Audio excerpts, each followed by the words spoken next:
నమస్కారం. ఈరోజు మనం ఫార్మసీ కౌన్సిల్ ఆఫ్ ఇండియా అంటే పీసీఐ అంటాం కదా. అవును, పీసీఐ. వాళ్ల నుంచి వచ్చిన ఒక అధికారిక విషయం గురించి కొంచెం లోతుగా మాట్లాడుకుందాం. మంచిది. మన దగ్గరున్న ఆధారం ఏంటంటే మే 23, 2025న జారీ చేసిన ఒక లేఖ. ఆ లేటెస్ట్ సర్క్యులర్, దాని రిఫరెన్స్ నంబర్ కూడా ఉంది కదా. అవును, 16/23/2024 PCI 1230. ఇది వెబ్సైట్లో కూడా ఉంది. ఇది అన్ని రాష్ట్ర ఫార్మసీ కౌన్సిల్లకు ఇంకా రిజిస్ట్రేషన్ ట్రిబ్యునల్స్లకు పంపించారు. సరే, మరి ఈ లేఖలో ఏముంది, అసలు వాళ్ళ ఆదేశం ఏంటి, దీని వెనక ఏదైనా చట్టం ఉందా, ఇవన్నీ కొంచెం వివరంగా చూద్దాం. సరే, దీని సంగతి ఏంటో చూద్దాం. తప్పకుండా. ముందుగా ఆ లేఖలో సూటిగా చెప్పిన విషయం ఏంటంటే మార్చి 31, 2025తో ముగిసింది కదా ఆర్థిక సంవత్సరం. అవును, మొన్నటి ఫైనాన్షియల్ ఇయర్. ఆ సంవత్సరంలో రాష్ట్ర కౌన్సిల్స్ వసూలు చేసిన మొత్తం ఫీజులుంటాయి కదా. ఉంటాయి. రిజిస్ట్రేషన్ ఫీజులు, రెన్యువల్ ఫీజులు అన్నీ కలిపి 8లో సెక్షన్ 44 అని ఒకటి ఉంది. ఓ, సెక్షన్ 44. ఆ సెక్షన్ ప్రకారం ఇది చట్టబద్ధంగా తప్పనిసరి. ఇక్కడ మనం గుర్తుపెట్టుకోవాల్సింది ఏంటంటే పీసీఐ అనేది ఊరికే ఒక ఆర్గనైజేషన్ కాదు. అంటే అది కేంద్ర ఆరోగ్య కుటుంబ సంక్షేమ మంత్రిత్వ శాఖ కింద పనిచేసే ఒక స్టాట్యుటరీ బాడీ, చట్టబద్ధమైన సంస్థ అన్నమాట. Okay okay. అంటే వాళ్ళ ఆదేశాలకు చట్టపరమైన విలువ ఉంటుందన్నమాట. ఖచ్చితంగా. ఇది కొత్తగా వచ్చిందేం కాదు, ఆ చట్టంలో ఎప్పటినుంచో ఈ నిబంధన ఉంది. అంటే రాష్ట్ర కౌన్సిల్స్కి ఇది తప్పనిసరి. సరే, మరి ఈ డబ్బులు పంపించే పద్ధతి గురించి కూడా ఏమన్నా చెప్పారా ఆ లేఖలో? చెప్పారు, చాలా స్పష్టంగా చెప్పారు. చెల్లింపు ఎలా చేయాలో ఉంది. ఎలాగట? ఫార్మసీ కౌన్సిల్ ఆఫ్ ఇండియా పేరు మీద డిమాండ్ డ్రాఫ్ట్ అంటే డీడీ తీయాలి. డీడీ ఈ రోజుల్లో కూడానా? అవును, డీడీ అనే ఉంది. అది కూడా న్యూఢిల్లీలో చెల్లించేలా ఉండాలి. ఇంకో విషయం ఏంటది? ఆ డీడీ మీద పేయీజ్ యాక్ట్ అని మాత్రమే ఉండాలి. అంటే నేరుగా పేచివే అకౌంట్లోనే పడాలి డబ్బులు. ఓకే, ఆ పేయీజ్ యాక్ట్ ఓన్లీ అనేది కొంచెం పాత పద్ధతే అయినా సేఫ్టీ కోసమేమో.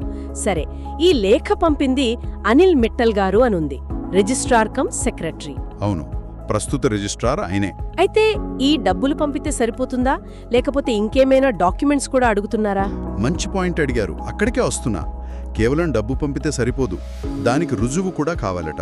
రుజువు అంటే? ఆ సంబంధిత ఆర్థిక సంవత్సరానికి అంటే మార్చ్ 31, 2025తో ముగిసిన సంవత్సరానికి సంబంధించిన ఆడిట్ రిపోర్ట్ కాపీని కూడా ఈ డీడీతో పాటు జత చేయాలి. ఓహ్, ఆడిట్ రిపోర్ట్ అప్పుడే కదా లెక్క తెలిసేది. అవును, ఎంత ఫీజు వసూలైంది, అందులో 4వ వంతు అంటే ఎంత అవుతుంది అనేది పక్కాగా తెలుస్తుంది. దీనివల్ల అకౌంటబిలిటీ, ట్రాన్స్పరెన్సీ ఉంటాయన్నమాట. అండి, ఇలా రాష్ట్రాలు వాళ్లు వసూలు చేసుకున్న డబ్బుల్లో కొంత భాగం కేంద్రానికి పంపించడం వల్ల మరి వాళ్ల లోకల్ పనులకు, ఆఫీస్ ఖర్చులకు ఇబ్బంది అవ్వదా? వాళ్ల దగ్గర నిధులు తగ్గిపోతాయి కదా. నిజమే, మంచి ప్రశ్న. కొన్ని రాష్ట్ర కౌన్సిల్స్కు, ముఖ్యంగా చిన్న రాష్ట్రాల్లో ఇది ఆర్థికంగా కొంచెం భారంగా అనిపించవచ్చు. వాళ్ళ సొంత కార్యక్రమాలు ప్లాన్ చేసుకోవడంలో ఇబ్బంది పడొచ్చు కూడా. అవును. అయితే ఇందాక చెప్పినట్టు ఇది చట్ట ప్రకారం చేయాల్సిన పని. దీన్ని మరోలా చూడాలి. ఇలా కేంద్రానికి నిధులు వెళ్లడం వల్ల దేశం మొత్తం మీద ఫార్మసీ ఎడ్యుకేషన్లో, ప్రాక్టీస్లో స్టాండర్డ్స్ మెయింటైన్ చేయడానికి పీసీఐకి అవకాశం ఉంటుంది. అంటే నేషనల్ లెవెల్లో ఏమైనా చేయడానికి? అవును, జాతీయ స్థాయి కార్యక్రమాలు చేపట్టడానికి, లేదా కొన్నిసార్లు ఆర్థికంగా వెనుకబడిన రాష్ట్ర కౌన్సిల్స్కు మద్దతివ్వడానికి కూడా ఈ నిధులు ఉపయోగపడే అవకాశం ఉందేమో. బహుశా. ఆడిట్ రిపోర్ట్ అడగడం కూడా అందుకే. నిధులు ఎక్కడి నుంచి వస్తున్నాయో, ఎంత వస్తున్నాయో స్పష్టంగా తెలియాలి కదా. ఇది మొత్తం వ్యవస్థలో భాగమన్నమాట. కేంద్ర రాష్ట్ర నియంత్రణ సంస్థల మధ్య ఈ ఆర్థిక పర్యవేక్షణ ఇలాగే పనిచేస్తుంది. అర్థమైంది. కాబట్టి సింపుల్గా చెప్పాలంటే ఫార్మసీ చట్టం 1948 సెక్షన్ 44 ఉంది. దాని ప్రకారం స్టేట్ కౌన్సిల్స్ వాళ్ల వార్షిక ఫీజు వసూళ్లలో 14వ వంతు పీసీఐకి పంపాలి. అవును, అది కూడా డిమాండ్ డ్రాఫ్ట్ ద్వారా, ఆడిట్ రిపోర్ట్ కాపీతో సహా.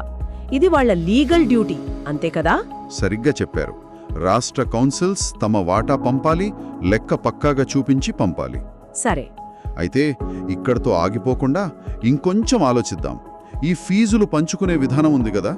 ఉంది. ఇది మన దేశంలో సెంట్రల్ రెగ్యులేటరీ బాడీస్ అంటే పీసీఐ లాంటివి రాష్ట్రాల్లో ఉన్న వాటి నుంచి నిధులను ఎలా తీసుకుంటున్నాయో, ఎలా మానిటర్ చేస్తున్నాయో చూపిస్తుంది. కానీ ఇదొక ముఖ్యమైన ప్రశ్నను కూడా లేవనెత్తుతుంది. ఏమిటది ఆ ప్రశ్న?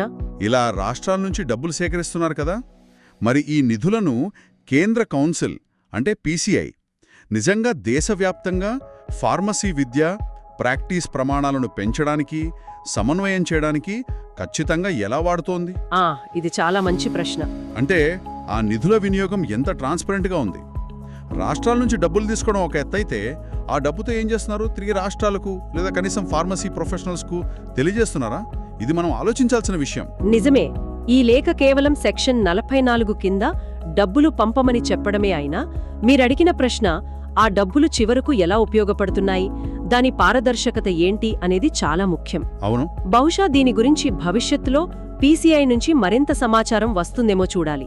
ప్రస్తుతానికి ఈ ఆర్థిక ఆదేశం వెనక ఉన్న చట్టపరమైన అంశాలు, ప్రక్రియ అయితే స్పష్టమయ్యాయి. కానీ దాని ప్రభావం, వినియోగం గురించి ఆలోచించడం అవసరం. కరెక్ట్.